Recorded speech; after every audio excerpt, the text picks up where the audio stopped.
on down to the next pest that I've had to deal with, aphids. So I found aphids on my Hoya finlaysonii round leaf. Yeah, Hoya finlaysonii round leaf last summer when I brought it from my balcony outside to an indoor condition and immediately found aphids on it. So the aphids were actually not that hard to get rid of. Again, brought it into the shower, rinsed everything off, and then I got rid of all of the medium and then restarted a new medium, applied systemic pesticide, and it got rid of the aphids in one go. They never came back. So that is definitely what I would recommend. However, sad story, during the move, the Hoya finlaysonii got crushed pretty bad. But at that point, I was like, well, it has already had aphid damage, so maybe it will just bounce back. Left it outside in my new home that I haven't figured the light situation for yet.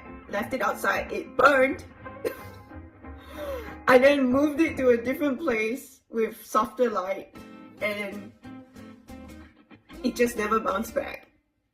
It just never bounced back. And so I made the executive decision to chop down the whole thing and restart it from scratch. So now I have 2 cups of my Hoya finlaysonii round leaf cuttings. They're rooting in, they've rooted actually, in full lacquer and colored clay balls.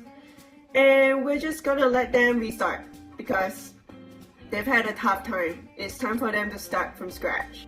And I'm oddly actually very excited about restarting the Hoya finlaysonii round leaf just because I wasn't like a fan of how I was looking after so much trauma anyway. And now that I have literally 2 cups of rooted cuttings, I think the mama plant's gonna look even better than before. So time will tell. Alright, so those are the pests that I've had to deal with in my home. I had one occasion where I bought a plant with fungal infection. Well, it came with fungal infection when I was bidding for it online. There was no sign of a fungal infection, but within 10 days, this plant developed a fungal infection and died. And I never got my money back, and tried talking to the seller, never got my money back, and that was just that. It died within 10 days of arriving too, so it's just bad luck. But yeah, if you have a plant with fungal infection, probably spray it down with a fungicide. I've never actually attempted to manage a plant with fungal infections, so I cannot say much about that. But I will probably do what I do with most of my plants, which is A, attempt to treat, and B, if not treatable, take a nice cutting somewhere healthy and dump the whole thing out. So now that I've talked about